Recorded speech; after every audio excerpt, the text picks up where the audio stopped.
எழுந்து நின்று ஆண்டவரை நோக்கி நாம் ஜெபிப்போமாக. பரலோக பிதாவே, இந்த வார்த்தைகள் உண்மை உள்ளவைகள் ஆண்டவரே, இந்த வாக்கு தத்தங்கள் உண்மை உள்ளவைகள் ராஜா. கர்த்தர் எங்களோடு கூட இருக்க வேண்டுமா ஜெபிக்கிறேன் ஆண்டவரே. என்னையும் மறைத்துக் கொள்ளுங்க, எங்களுக்கு இதை சுதந்திரமாக்கி நாங்கள் கொள்ளுகிறோம் ஆண்டவரே. இயேசுவின் நாமத்தினாலே வேண்டிக் கொள்கிறேன் பிதாவே, ஆமென்.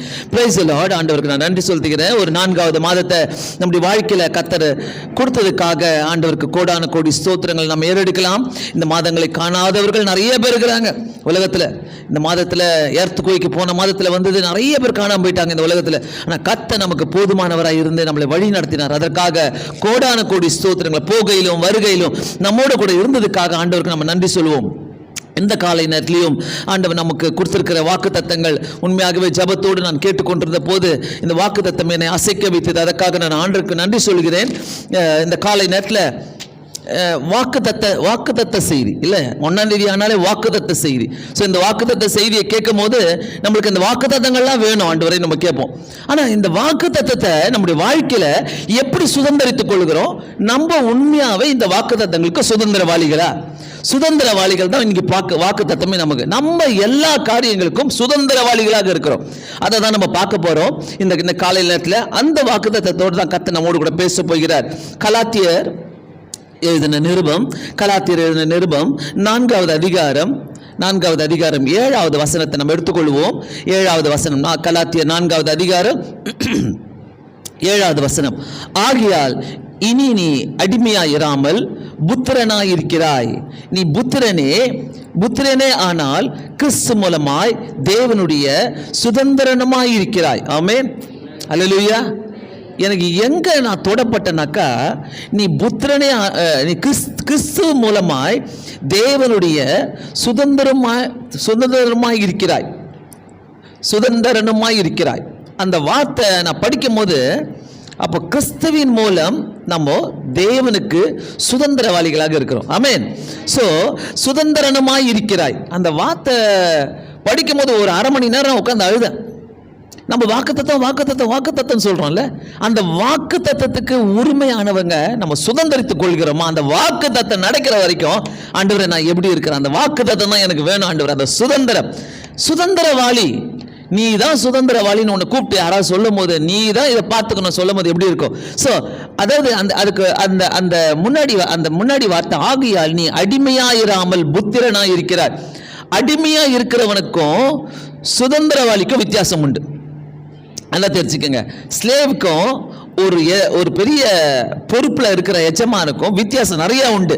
அடிமைதான மைண்ட் செட் பார்த்துக்கிட்டே இருக்கணும், காத்துக்கிட்டே இருக்கணும். ஏதாவது நடக்குமா, ஏதாவது கிடைக்குமா, இது அடிமைதான மைண்ட் செட். ஸோ நம்ம கிறிஸ்துவுக்குள்ள எந்த விதத்தில் நம்ம இருக்கிறோம்? இந்த 7வது வார்த்தை படிக்கும் போது ரொம்ப எனக்கு அது டச்சிங்காக இருந்தது. அந்த அடிமைதான மைண்ட் செட்டில் இருக்கிறோம்னாக்கா எல்லாத்துக்கும் எதனா நடக்குமா, என்ன கிடைக்குமா, இப்படிதான் நம்ம கண்ணோ மைண்டோ சுத்திக்கிட்டே இருக்கும். இன்னைக்கு காலையில் கர்த்தர் நமக்கு சொல்றாரு, நீ சுதந்திரவாளி. பத்தலையே? அதுதான் அந்த வாக்குத்தத்தம். பாஸ்டர் நீ சொல்லுவாங்க, பயப்படாத, திகாது, உன் கூட இருக்கிறேன், நான் போவேன், நான் உன் கூட வருவேன், அப்படி நினைச்சுருக்கிறோம்ல நம்மளாம். இன்னைக்கு இது மாதிரி தான் பேசுவாங்க, கொஞ்சம் நல்லா பூசிக்கிட்டு போயிடலாம். இல்லை, அத்தனை வாக்கு தத்தத்துக்கும் நீங்களும் நானும் தான் சுதந்திரவாதி. இப்போ புரியுதா? இதை மைண்ட்ல ஏற்றணும் நம்ம. இன்னைக்கு காலையில் இந்த 1ஆம் தேதி ஆண்டவரே 3 மாசமோ ஏதோ வாக்குத்தத்தை நான் படிச்சுட்டேனாக்கா, நல்ல வழியில் நீ எங்க இருக்கிற, இரட்டிப்பான நன்மையை தருவேன், இதெல்லாம் படிச்ச உடனே அப்பா ஆண்டவர் தந்துருவாரு அப்படி யோசிக்கிறோம்ல. இல்லை, இத்தனை வாக்கு தந்தங்களுக்கும் நீங்களும் நானும் தான் சுதந்திரவாளிகள். ஆமென். ஸோ சுதந்திரவாளி என்பவன் எல்லாவற்றுக்கும் எஜமானாக இருக்கிறானா? நான் சொல்லல, அதுலேயும் 1வது வசனம் பாருங்க, அதில் போட்டுக்குது, சுதந்திரவாளி ஆனவன் எல்லாவற்றிற்கும் எஜமானாக இருக்கிறான். கர்த்தர் படைத்த அத்தனைக்கும் எஜமான் நீங்களும் நானும் தான். அல்லேலூயா. இந்த உலகத்தில் ஆண்டவருடைய பிள்ளைங்களா இருக்கிறனாக்கா நீங்களும் நானும் சுதந்திரவாளி. உங்களுக்கு தராம எனக்கு தராம அவர் யாருக்கும் தர மாட்டார். ஆமென். யாருக்குமே தர மாட்டார். நான் நேற்று இந்த வசனத்தை நான் படிக்கும் போது ரொம்ப தொடப்பட்டேன். இவ்வளோ நாள் வாக்குத்தத்தம், இதை பயப்படாத, திகையாத, கலங்காத, இதுக்கெல்லாம் நான் தானே சுதந்திரவாளி. ஆண்டவரை யார் யாரெல்லாம் ஏற்றுக்கொண்டிருக்கிறோமோ எல்லா வாக்குத்தத்தங்களுக்கும் நம்ம சுதந்திரவாளியா இருக்கிறோம். நல்லா கேட்போம் இந்த வசனத்தை எப்படிலாம் போகுதுன்னு. ஸோ இந்த வாக்குத்தத்த ஆராதனையில நம்ம வசனத்தை கேட்க வந்திருக்கிறோமா இல்ல சுதந்திரவாளியாக ஏற்றுக்கொள்ள வந்திருக்கிறோமா? நல்லா யோசிங்களேன். எல்லாம் வாக்குத்தத்தம் எடுக்க போறோம். இன்னைக்கு நம்மளுக்குரிய வாக்குத்தத்தத்தை பாஸ்டர் வாக்குத்தத்தத்தோட பேசுறாங்க. இந்த வாக்குத்தத்தை நான் சும்மா கேட்க வந்திருக்கிறேன்னா இல்ல ஆண்டவரே, நான் அப்படியே வாரிக்கிட்டு போறேன், அப்படியே எடுத்துக்கிட்டு போறேன். என் கையில, என் மனசுல, என்னுடைய மைண்ட்ல எல்லாத்துல நான் அப்படியே தூக்கிட்டு போறேன். இதுதாங்க நம்ம எஜமானா இருக்கிறது, சுதந்திரவாளியர். அந்த தெளிவா போட்டுக்குது முதலாவது வசனத்துல, சுதந்திரவாளியானவன் எல்லாவற்றுக்கும் எஜமான். ஆண்டவர் ஆதாம் ஏவாளை படைக்க போது உலகத்துல இருக்கிற அத்தனையும் ஆளுகை செய்யுங்க, நம்மளுக்கு சொல்றாரு வேதத்துல, எத்தனையும் ஆளுகை செய்யுங்கன்றாரு. சோ முதலாவது பாத்தீங்கன்னாக்கா எப்படி இந்த சுதந்திரவாளியை கர்த்தர் நம்மளுக்கு கொடுக்கிறாருன்னு சொல்லிட்டு, அதாவது இயேசு கிறிஸ்துவ யோவான் 3:16 தேவன் தம்முடைய ஒரே பேரான குமாரனை விசுவாசிக்கிறவன் எவனோ, தேவன் தம்முடைய ஒரே பேரான குமாரனை விசுவாசிக்கிறவன். சோ முதலாவது பிதாவானவர் தன்னுடைய குமாரனை கொடுக்கிறாரு. அந்த குமாரனை சுதந்திரவாளியை மாத்துறாரு, சுதந்திரவாளியாக வச்சிருக்கிறார். அந்த குமாரனை தான் அவர் அனுப்பினார். கலாத்தியர் 4:5 வசனத்தில் பார்த்தீங்கன்னாக்கா கீழே தம்முடைய குமாரனை தேவன் அனுப்பினார், தன்னுடைய குமாரனை தேவன் அனுப்பினார். அந்த ஒரு குமாரனை நாம் ஏற்றுக்கொண்டபடியினால 6வது வசனத்தில் போட்டிருக்குது.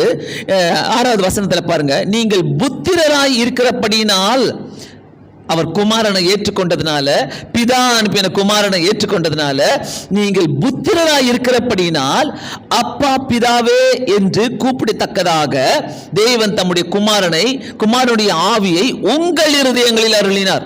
எவ்வளோ பெரிய வார்த்தை! பிதா தன்னுடைய குமாரன் இந்த உலகத்துக்கு அனுப்பி அவருடைய ஆவிய அந்த குமாரனுக்கு கொடுத்து அந்த குமாரனுடைய ஆவிய நம்முடைய இருதயங்களை வைத்திருக்கிறார். எவ்வளோ கிருபை பாருங்க, எவ்வளோ ஒரு அதிசயம்! அப்போ அந்த ஆவி, குமாரனுடைய ஆவி எனக்குள்ள இருக்குதுனாக்கா நான் யாரை போல இருக்கணும்? அவரை போல மட்டும்தான் நான் வாழ முடியும் இந்த உலகத்துல. அவரை போல மட்டும் வாழ்ந்தால் மட்டுமே எனக்கு எல்லாத்தையும் நான் சுதந்திரமாக இருக்க முடியும், சுதந்திரமாக ஏற்றுக்கொள்ள முடியும். ஆமென். சோ இந்த சுதந்திரவாளிக்கு இத்தனை அர்த்தங்களா? ஆண்டவரே, ஒவ்வொரு மாதமும் நம்ம என்ன பண்றோம்? வாக்குத்தத்தம் ரொம்ப முக்கியம். அதை எப்படி நான் சுதந்திரமாக்கி கொள்கிறேன்? அதனால தான் ஒரே பேரான குமாரனை இந்த உலகத்தில் அவர் அனுப்பி அவருக்கு மட்டும் உரிமை கொடுக்கிறாரு, அப்பா பிதாவே. அப்போ அவரை ஏற்றுக்கொள்கிற இயேசு கிறிஸ்துவை ஏற்றுக்கொள்கிற நமக்கு அந்த உரிமை இருக்குது, அப்பா பிதாவே. ஆமென். அப்பா பிதாவே என்று கூப்பிடத்தக்கதாக ஒரு பெரிய பாக்கியத்தை நம்மளுடைய கரங்களில கொடுக்கிறாரு. பாருங்க, தம்முடைய குமாரனுடைய ஆவியை உங்கள் இருதயங்களில் தந்திருக்கிறார். நம்முடைய இருதயத்தில் அது இருக்குது, நம்ம அசால்ட்டா இருக்கவே முடியாது. நான் வேற, ஆண்டவரே உம்முடைய குமாரனுடைய ஆவி எனக்குள்ள இருக்கிறதுனால நான் வேற, இந்த உலகத்தாருக்கும் முன்பாக நான் வேற. சோ நான் வேறையா இருக்கும் போது என்னுடைய வாழ்க்கையில கர்த்தர் அந்த சுதந்திரத்தை நான் கேட்கிறேன்னா அது எனக்கு தாங்க. அல்லேலூயா. புரிஞ்சுக்கிறீங்களா? புரிஞ்சுக்கலனாக்கா நமக்கு புரியவே புரியாது. வாக்குத்தத்தத்தை மட்டும் படிச்சுக்கிட்டு நம்ம போயிட்டே இருப்போம், அதை அனுபவிக்க தெரியாது நம்மளுக்கு. அதை தான் நம்ம செஞ்சுட்டு இருக்கிறோம். அடிமைத்தனத்தின் ஆவி இருந்தால் அப்பா பிதாவே என்று கூப்பிட முடியாது. நான் ஒரு ஸ்லேவ், யாருக்கும் நான் ஸ்லேவா இருக்கிறேன், நான் அடிமையா இருக்கிறேனாக்கா நான் அப்பா பிதாவேன்னு கூப்பிட்டா நடக்காது, கேட்காது, நான் கூப்பிட முடியாது. சுதந்திரவாளிக்கு மட்டுமே அந்த உரிமையை கொடுத்திருக்கிறார், சுதந்திரித்துக் கொள்றவங்களுக்கு மட்டுமே அந்த உரிமையை கொடுத்திருக்கிறார். சோ ரோமர் 8:15 வசனத்துல நம்ம எடுத்துக்கொள்வோமானால், ரோமர் 8:15 வசனத்துல ரொம்ப அழகா அந்த இடத்துல ஆண்டவர் எக்ஸ்பிளைன் பண்ணி கொடுக்கிறாரு. அதாவது திரும்ப பயப்படுவதற்கு நீங்கள் அடிமைத்தனத்தின் ஆவியை பெறாமல் சொல்லிட்டு 8:15 சொல்லி இருக்குது. திரும்ப பயப்படுவதற்கு, நம்ம அடிமைத்தனத்தின் ஆவி நமக்குள்ள இருக்குதுனாக்கா நம்ம திரும்ப பயப்படுவோம், எல்லாத்துக்கும் பயப்படுவோம். இது நடக்குமா, இந்த மாசத்துல இது நடக்குமா, இந்த மாசத்துல ஆண்டவர் இதை நடத்துவாரா, இதை கொடுப்பாரா, நான் எப்படி இருப்பேன் இந்த மாசத்துல, என்னுடைய பிசினஸ் நல்லா போகுமா, என் படிப்பு நல்லா போகுமா, என்னுடைய வேலை நல்லா போகுமா, என்னுடைய ப்ரமோஷன் நல்லா போகுமா, என் குடும்பம் நல்லா போகுமா, இந்த மாதிரி பயம் இருக்குதுனாக்கா நான் அடிமைத்தனத்துக்குள்ள ஆவிக்குள்ள நான் இருக்கிறேன். நான் சுதந்திரவாளியா இருக்கிறேனாக்கா இது நான் பயப்படணும் அவசியமே இல்லை. அங்க தெளிவா போட்டு பாருங்க 15 வசனத்துல, அந்தபடி திரும்பவும் பயப்படுவதற்கு நீங்கள் அடிமைத்தனத்தின் ஆவியை பெறாமல். அடிமைத்தனத்தின் ஆவி இருக்குதுனாக்கா நான் அப்பா பிதாவின்னு சொல்லி கூப்பிட முடியாது. நல்லா புரியுதுங்களா? அப்பா பிதாவின்னு சொல்லி கூப்பிடவே முடியாது. ஏன்னா எனக்குள்ள அடிமைதானத்தின் ஆவி இருக்குது. அந்த அடிமைதானத்தின் ஆவியோட இந்த ஏப்ரல் மாதம் முழுவதும் நான் கடக்க முடியாது. அப்பா பிதாவின்னு கூப்பிட்டாதான் நான் சுதந்திரவாளியா இருக்கிறேன். யாரை கூப்பிடுறேன்?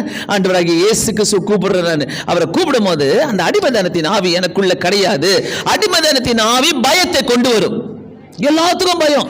ஐயோ, அது எப்படி நடக்கும், இது எப்படி நடக்கும்? ஏப்ரல் மாசம் நீ சுதந்திரவாளினா உனக்குள்ள பயம் இருக்கக்கூடாது. ஆமென், அல்லேலூயா.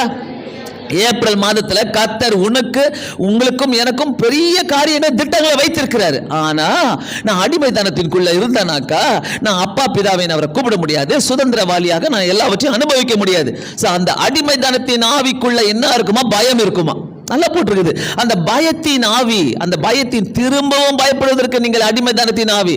பாவம் செஞ்சப்போ அடிமைத்தனத்தின் ஆவிக்குள்ள இருந்தோம். அந்த அடிமைத்தனத்தின் ஆவி நம்மள ஆளுகை செஞ்சுட்டு இருந்தது. இப்போ கிடையாது. என்னைக்கு நம்ம ரட்சிக்கப்பட்டு அறிக்கையிடுறோமோ நம்ம அடிமைத்தனத்தின் ஆவிக்குள்ளாக இருக்க முடியாது. ஆமென், அல்லேலூயா. அப்பா பிதாவே என்று கூப்பிட பண்ணுகிற புத்திர சுவிகாரத்தின் ஆவியை பெற்றிருக்கிறீர்கள். அங்க போட்டுக்கிறாரு பாருங்க.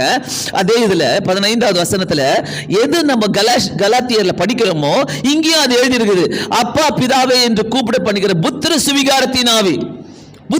நம்ம புத்திரர், நம்ம அவருடைய சன்ஸ் அண்ட் டாட்டர்ஸா இருக்கிறோம். அவருடைய பிள்ளைகளா இருக்கிறோம். அவருடைய மகள்களாகவும் மகன்களாகவும் இருக்கிறதுனால அந்த புத்திர சுவிகாரத்தின் ஆவியை நம்ம பெற்றிருக்கிறோம். அல்லேலூயா. நல்லா தெரிஞ்சுக்கங்க, இதுதான் வாக்குத்தத்தமே. வாக்குத்தத்தம் படிக்கிறதுனால கிடையாது. நான் படிச்சுட்டு நல்லா இருக்குது, ஒரு பெரிய ஸ்மைல் பண்ணிட்டு நல்லா இருக்குது, நல்ல வார்த்தை. ஆனா நீ இதை எப்படி ஏற்றுக்கொள்ளுகிற, இதை நீங்க எப்படி சுதந்திரித்துக் கொள்றீங்க, அது ரொம்ப முக்கியம். அது கையில மட்டும் இல்ல, படிக்கிறது மட்டும் இல்ல, என் இருதயத்துல நான் வைத்துக்கிட்டு ஆண்டவரே இது எனக்கு கொடுத்திருக்கிறீங்க, இந்த சுதந்திரத்தை எனக்கு கொடுத்திருக்கிறீங்க, இந்த வாக்குத்தத்தத்தை எனக்கு தான் ஆண்டவரே. நம்ம பேச பேச கர்த்தர் நமக்கு வழிகளை திறக்கிற தேவனா இருக்கிறார். 6வது வசனத்துல பாருங்க, தேவன் தம்முடைய ஒரே குமாரனுடைய ஆவியை உங்கள் இருதயங்களிலே அனுப்பி இருக்கிறார். உங்கள் இருதயங்களிலே தம்முடைய ஒரே பேரானுடைய குமாரனுடைய ஆவியை உங்கள் இருதயங்களிலே. நல்லா தெரிஞ்சுக்கங்க, நிறைய பேருக்கு இந்த மாதிரி வாக்கு தத்தங்களை கொடுத்தாதான் அப்பாடா ரொம்ப நல்லா இருக்குதுயா, நல்லா இருக்குது அப்படி எடுத்துன்னு போறோம். ஆனா கர்த்தருக்குள்ள நம்ம இருக்கும் போது ஒரு வசனமோ நான் எப்படி இதை தொடப்பட்டேன், நேற்று உட்காந்து 1/2 மணி நேரம் நான் உட்காந்து அழுதுட்டு இருக்கிறேன். ஆண்டவரே இப்படியா எங்களுக்கு என் கண்ணை திறந்து கொடுத்தீங்களே, நான் வாக்குத்தத்தத்தை மட்டும் தொடல, நான் எடுக்கல, ஆனா அதை நான் சுதந்திரமா ஏற்றுக்கொள்கிறேன். அதனால எனக்கு இன்னும் கொஞ்சம் ஒரு அடி மேல போக முடிஞ்சுது. ஆண்டவரே உங்க வாக்குத்தத்தத்தை நான் ஏற்றுக்கொள்கிறேன், நான் சுதந்திரவாளி. ஆண்டவரே அடிமைதானத்தின் ஆவி எனக்குள்ள, நான் பாவம் செய்யும் போது அடிமைதானத்தின் ஆவிக்குள்ள இருந்தேன். ஆனா நான் கிறிஸ்துவுக்குள்ள வரும்போது, ரட்சிக்கப்பட்டு வரும்போது நான் சுதந்திரவாளியா இருக்கிறேன். அதனால தான் அந்த 6வது வசனத்துல ரொம்ப அழகா சொல்லப்பட்டிருக்குது. கலாத்தியர் 6வது அதிகாரத்துல 4வது அதிகாரத்துல 6வது வசனத்துல ரொம்ப அழகா சொல்லு, தம்முடைய குமாரனுடைய ஆவியை இருதயத்தில் அனுப்பினார். அந்த குமாரனுடைய ஆவி நமக்குள்ள இருந்தால், ரோமர் 8வது அதிகாரம் 17வது வசனத்துல பாருங்க, 8வது அதிகாரம் 17வது வசனத்துல நாம் பிள்ளைகளானால் சுதந்திரமாமே. நம்ம பிள்ளைகளா இருக்கு. அங்க பாருங்க, அந்த வசனத்துல அவருடைய குமாரனுடைய ஆவி நமக்குள்ள இருந்தா, 6வது வசனத்துல ரோமர் 8:17 நாம் பிள்ளைகளானால் சுதந்திரமாமே. உங்க பிள்ளைங்களுக்கு உங்ககிட்ட மட்டுமா சுதந்திரம் இருக்குது? எல்லாத்தையும் வந்து கேட்பாங்க உங்க பிள்ளைங்களுக்கு. நம்ம எல்லாம் சேர்ந்து நமக்கு யார் அப்பா, அந்த அப்பா கிட்ட தான் கேட்போம். இந்த மாசம் உனக்கு என்னென்ன தேவையோ அனுபவிச்சு பாருங்க கேட்டு. அப்பா பிதா, ஏன்னா பிள்ளைகள் சுதந்திரமாக இருக்கிறோம். பிள்ளைகள் கர்த்தரால் கொடுக்கப்பட்ட சுதந்திரம். அதே நேரத்தில் அதே சுதந்திரம் தான் இங்க நம்ம பார்க்கிறோம். அதே சுதந்திரம் தான். சோ அந்த நாம் பிள்ளைகளானால் சுதந்திரமாமே, கிறிஸ்துவுக்கு உடன் சுதந்திரமாமே. அதுல போட்டுக்கிட்டு பாங்க அந்த 17வது வசனம், தேவனுடைய சுதந்திரரும் கிறிஸ்துவுக்கு உடன் சுதந்திரமாமே. சோ அவர் மகிமைப்பட்டா நாம மகிமைப்படுவோம். நம்மளுடைய வாழ்க்கையில அவர் பாடுபட்டால் நாமும் பாடுபடுவோம். ஸோ நம்மளுடைய பாடுகளோ கஷ்டங்களோ ஒரு பெரிய காரியமே கிடையாது. ஏன்னா அவர் நம்ம கூட இருக்கிறார். அல்லேலூயா. நம்ம சுதந்திரவாளிகள். அல்லேலூயா, அல்லேலூயா. நீங்க இதை புரிஞ்சுக்கிற வரைக்கும் எந்த வாக்கு தத்துவம் மிஷின் மாதிரி வேலை செய்யாது. நம்ம இதை ஏற்றுக்கொண்டாதான். அல்லேலூயா. ஸோ உற்சாகத்தோடு சொல்லுவோம், கிறிஸ்து மூலமாய் தேவனுடைய சுதந்திரமாய் இருக்கிறோம். ஆமா ஆமா, வேற ஒண்ணுமே இல்லை. கிறிஸ்துவின் மூலமாய் சுதந்திரமாய் இருக்கிறோம். சோ அப்போ கர்த்தர் நமக்கு என்னென்ன வாக்கு தத்தங்களை தந்திருக்கிறாரோ அவைகள் எல்லாமே எனக்கு சொந்தம். ஆமென். எனக்கு என்னென்ன வாக்கு தத்தம் தராரோ அதெல்லாம் எனக்கு சொந்தம். அதெல்லாமே எனக்கு சொந்தம். ஸோ ஏப்ரல் மாசத்துல எத்தனை வாக்கு தத்தங்களை கர்த்தர் உங்க கண் முன்னாடி காட்டுறாரோ, நீங்க பைபிளை பிரித்து படிக்கலாம், உங்க முன்னாடி வண்டியில் எழுதி இருக்கலாம், எங்க ரோட்ல போறீங்களா, எங்கன்னா வாட்ஸ்அனங்கள் ஓட்டு, அதெல்லாம் எனக்கு தான் ஆண்டவரே, அதெல்லாம் எனக்கு தான் ஆண்டவரே. அத்தனை வாக்கு தத்தங்கள் எனக்கு தான் ஆண்டவரே. நான் அதை எடுத்துக்கிறேன் சுதந்திரமாமே. அவைகள் நிறைவேற நமக்கு தேவை, நமக்கு 2 காரியங்கள் முக்கியமா தேவை. 2 காரியங்கள். ஒன்று விசுவாசம், 2வது கீழ்ப்படிதல். ஆமென். 1 விசுவாசம், 2வது கீழ்ப்படிதல். நல்லா புரிஞ்சுக்கங்க.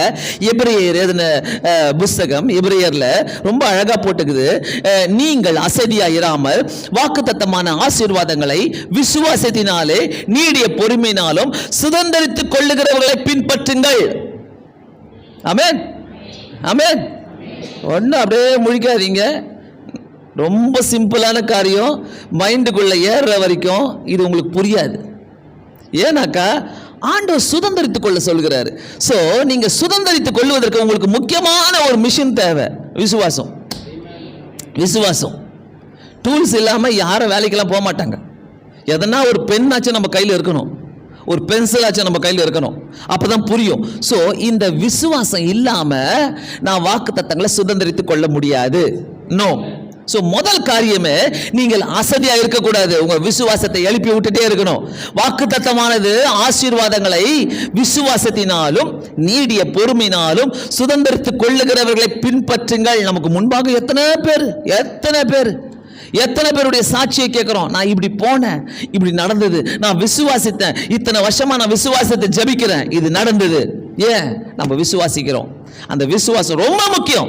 விசுவாசத்தை அறிக்கையிட்டே இருக்கணும் எப்பவுமே. ஆண்டவரே, இந்த வாக்குத்தத்தத்தை எனக்கு கொடுத்துருக்கிறீங்க, இந்த வாக்குத்தத்தை எனக்கு தான் ஆண்டவரே, இதை நான் சுதந்திரித்துக் கொள்றேன் ஆண்டவர், இது எனக்கு தேவை ஆண்டவர், என் வாழ்க்கையில் தேவை ஆண்டவர். சுதந்திரித்துக் கொள்ளும் போது கர்த்தர் எல்லாத்தையுமே செய்ய வல்லவராய் இருக்கிறார்.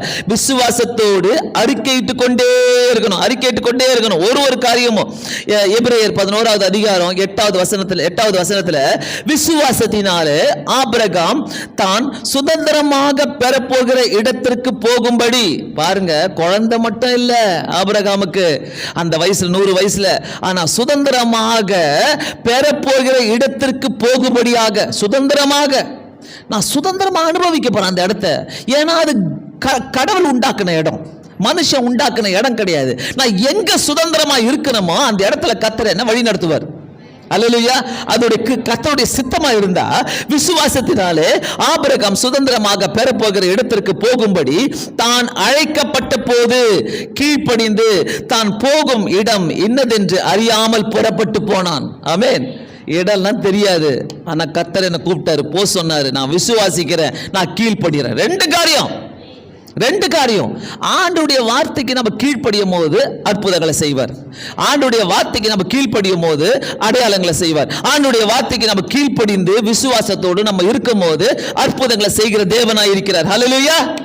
விசுவாசத்தினாலே ஆபிரகாமுடைய விசுவாசம் ஒண்ணுமே தெரியாது. நான் எந்த இடத்துக்கு போறேன் தெரியாது, எனக்கு என்ன குழந்தை பிறக்க போதா தெரியாது, ஆனா நான் விசுவாசிக்கிறேன். சொன்னவரை நான் விசுவாசிக்கிறேன். யார் எனக்கு சொன்னாங்களோ நான் அவரை விசுவாசிக்கிறேன். ஆமென். சோ விசுவாசத்தை ஏற்றுக்கொள்ளுங்க. ஆண்டவரே, இந்த வார்த்தைகள் எல்லாம் எனக்கு வேணும் கர்த்தாவே. கீழ்ப்படிந்து போனான். ரொம்ப அழகா இருக்குது. சோ விசுவாசமும் கீழ்ப்படிதலும் நம்முடைய ஆசீர்வாதங்களை சுதந்திரித்துக் கொள்ள செய்ய முடியும். சுதந்திரித்துக் கொள்ளும். நமக்குள்ள இருக்கிற விசுவாசம், நமக்குள்ள இருக்கிற கீழ்ப்படிதல். கர்த்தர் செஞ்சுறார், அப்படி இல்லை. ஆண்டவரே, நீங்க செய்ய போறீங்க, நீங்க செய்ய போறதுக்காக ஸ்தோத்திரம், நீ நடக்க போறதுக்காக ஸ்தோத்திரம் அப்படி சொல்லி நம்ம போகும்போது கண்டிப்பா கர்த்தர் அதை சுதந்திரித்துக் கொள்ள வைக்கிறாரு.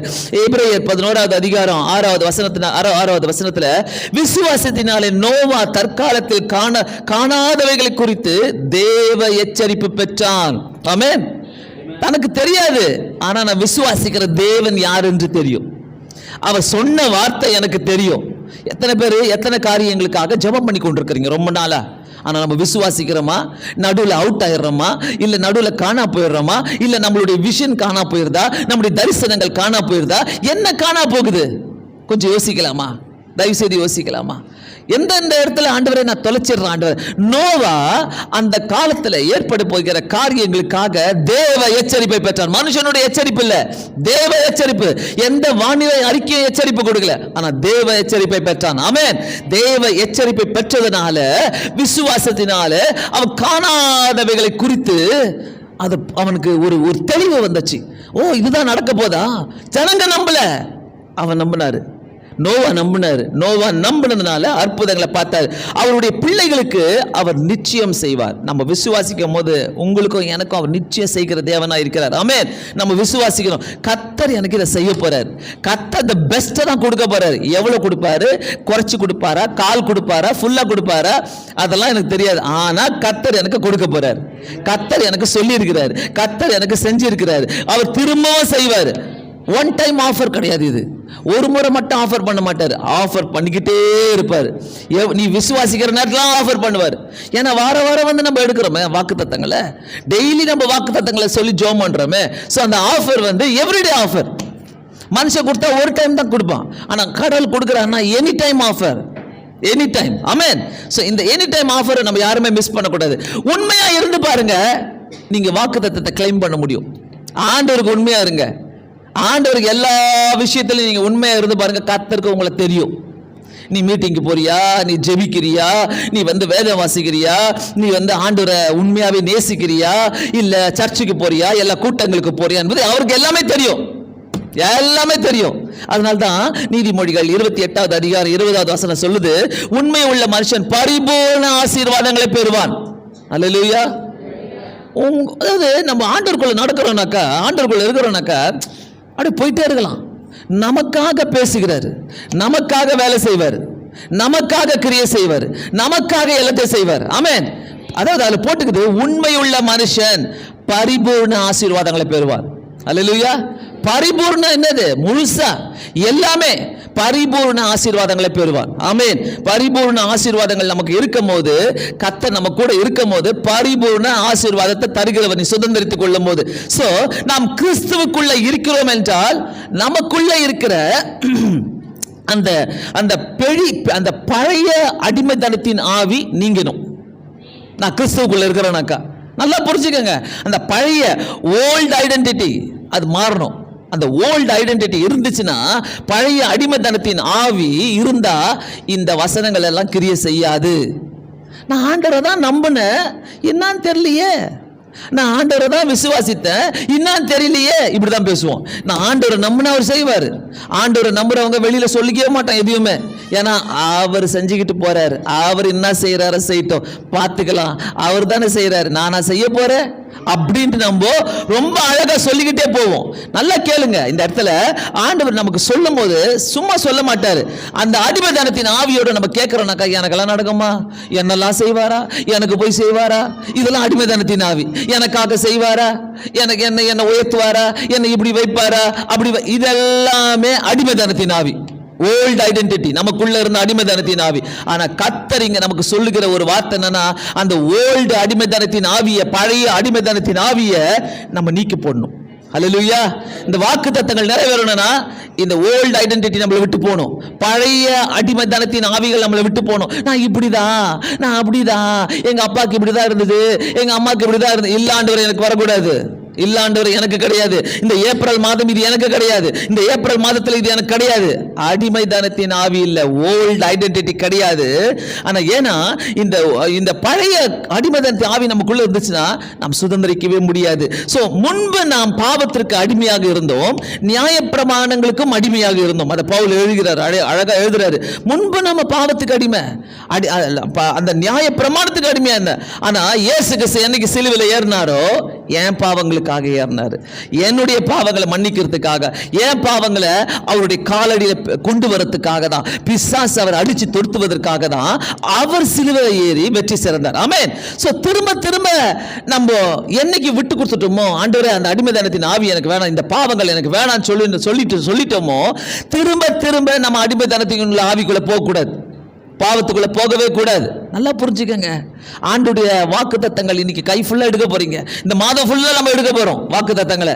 சோ எந்த அளவுக்கு நான் ஏற்றுக்கொள்கிறேன், அடிமைத்தனத்தின் ஆவியோடு நான் இருக்கிறேன்னா என்னால ஏற்றுக்கொள்ள முடியாது. அடிமைத்தனத்தின் ஆவிக்குள்ள நான் திரும்ப திரும்ப பாவத்தையே செஞ்சுட்டு இருக்கிறேன்னா, செஞ்ச பாவத்தையே நான் செஞ்சுட்டு இருக்கிறேனாக்கா, ஆண்டவர்கிட்ட மன்னிப்பு கேட்டுக்கலாம்னாக்கா, அங்கதான் ஆண்டவர் கோடை கிழிக்கிறாரு. நீ செய்யும் போதெல்லாம் ஒரு கோடை கிழிச்சிடுறாரு. இதுக்கு மேல நான் போக முடியாது மகனே, அதனால நீ அடிமைத்தனத்தின் ஆவிக்குள்ள இருக்கிற, திரும்ப திரும்ப அதே பாவத்தை செய்யற, திரும்ப திரும்ப நான் உனக்கு சுகம் கொடுக்கிறேன், திரும்ப திரும்ப உன்னை நான் ஆசீர்வதிக்கிறேன், திரும்ப திரும்ப நான் உனக்கு எல்லாமே தரேன், நான் திரும்ப திரும்ப நீ அதே ஆவிக்குள்ள போறியே. அதனால இந்த ஏப்ரல் மாதம் கண் விழித்து இருப்போம், தெளிவா இருங்க. ஆண்டவரே, நான் உங்க ஆசீர்வாதம் எனக்கு தேவை, அடிமைத்தனத்தின் ஆவிக்குள்ள நான் போகவே முடியாது. அதான் சொல்ற, உண்மையான மனுஷன் பரிபூர்ண ஆசீர்வாதங்களை பெறுவான். உண்மையா ஆண்டவருக்கு உண்மையா வாழ்ந்து பாருங்க. என்ன சூழ்நிலை வரட்டும், எது வந்தாலும் ஆண்டவரே உமக்கு தெரியும் சொல்லுங்க. மனுஷன் பேசலாம், என்ன நான் சொல்லலாம், ஏது வேணா செய்யலாம், ஆனா உமக்கு தெரியும் ஆண்டவரே என்னன்னு சொல்லுங்க. உமக்கு தெரியும் ஆண்டவரே, அதனால நான் அடிமைத்தனத்தின் ஆவிக்குள்ள நான் போக முடியாதுன்னு சொல்லுங்க. ஆண்டவர் எல்லாத்தையும் ஆசீர்வாதத்தை கொடுப்பாரு. ஆண்டவருக்குள்ள நாம் ரட்சிக்கப்பட்டு வந்ததுக்கு நம்மளுக்குள்ள ரட்சிக்கப்பட்டு இருக்கிறோம். நம்ம பாவத்தை அறிக்கைட்டு ரட்சிக்கப்பட்டு வந்திருக்கிறோம். பாவம் செய்யக்கூடாது என்ற பயம் நமக்குள்ள இருக்கிறது. அப்போ எப்படி நான் அந்த பழைய ஓல்டு ஐடென்டிட்டியை எனக்குள்ள நான் வைக்க முடியாது. அந்த ஓல்டு ஐடென்டிட்டி எனக்குள்ள இருந்தா, பழைய அடிமைதானம் எனக்குள்ள இருந்தா, நான் சுதந்திரித்துக் கொள்ளவே முடியாது. தயவுசெய்து சொல்றேன், இந்த மாதத்தில் நம்ம சுதந்திரித்துக் கொள்ள தான் வந்திருக்கிறோம். ஸோ ஆண்டவர்கிட்ட நம்ம கேட்க வேண்டியது, ஒரு புதிதான நியூ ஐடென்டிட்டிக்குள்ளாக எனக்கு உதவி செய்யுங்க. ஒரு புதிய ஐடென்டிட்டி எனக்கு கொடுங்க, புது ஐடென்டிட்டி எனக்கு கொடுங்க. ரட்சிப்பு என்ற ஒரு ஐடென்டிட்டி கொடுங்க.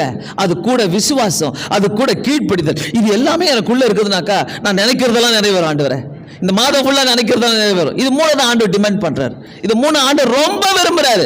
ஆண்டவருக்கு நான் எப்படி இருக்கிறேன், நான் ஜெபம் பண்றேன், உன் ஜெபிக்கிற டைம் ஆண்டவர் பார்க்கறாரு, உன்னுடைய வேதம் வாசிக்கிற டைம் ஆண்டவர் பார்க்கறாரு. நிறைய பேர் வேதம் வாசிக்க வந்துட்டுப்பீங்க, காலையில சீக்கிரம் கிளம்பணும், சீக்கிரம் ஓடணும், சீக்கிரமா போகணும், ஜெபம் பண்ணாம வந்துருப்பீங்க.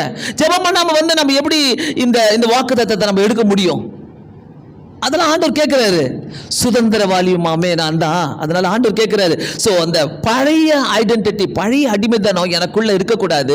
ஒரு புதிய அடிமைத்தனத்துக்குள்ள நான் இருக்க வேணும். ஸோ ஐயோ, நான் இப்படி இருந்துட்டேன், நான் இப்படி இருந்தேனே, அப்படி இருந்தேனே, ஒரு அடிமைத்தனத்தின் ஆவி என்னை தாக்கிக்கிட்டே இருக்கும். நான் இந்த பாவத்தை செஞ்சுட்டேனே, அந்த பாவம் செஞ்சேனே, இந்த பாவம் செஞ்சேனே, நான் இப்படி வாழ்ந்தேனே, அப்படி வாழ்ந்தேனே, எல்லாத்தையும் தூக்கி போடுங்க.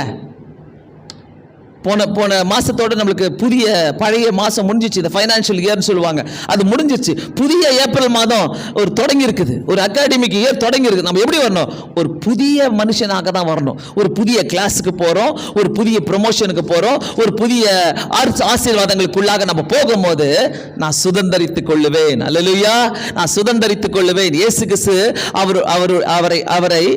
அவருடைய சுதந்திரவாளியாக நம்மை மாற்றிக்கொண்டார், சுதந்திரவாளியாக ஏற்றுக்கொண்டார்.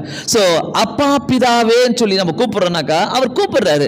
இங்கேயும் நம்ம பார்க்கிறோம் 6வது வசனத்துல, நீ அடிமையாயிராமல் புத்திரனாயிருக்கிறாய், நீ புத்திரனையானால் கிறிஸ்து மூலமாய் தேவனுடைய சுதந்திரமாய் இருக்கிறாய். ஆமென். கிறிஸ்துவின் மூலம் நாம் சுதந்திரமாய் இருக்கிறோம். ஆமென். அப்பா பிதாவேன்னு சொல்லி கூப்பிடுறாரு. அப்பா பிதாவே, அப்பான்னு கூப்பிடும் போது அப்பா தான் வாங்கி தர முடியும், அம்மா தான் வாங்கி தர முடியும்னு சொல்லி நமக்கு கரெக்டா தெரியும். அதனால எல்லாத்தையும் அவர்கிட்ட தான். அப்ப ஏன் இந்த அப்பாவை நம்ம கூப்பிட்டு கேட்கக்கூடாது?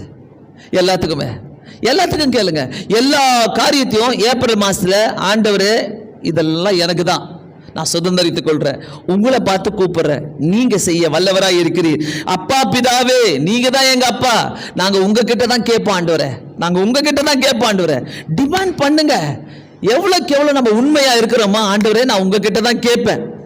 எல்லாத்தையும் பெர்ஃபெக்ட்டா ஆண்டவருக்கு முன்னாடி வைக்கும் போது ஈஸியா சுதந்திரித்துக் கொள்ளலாம்.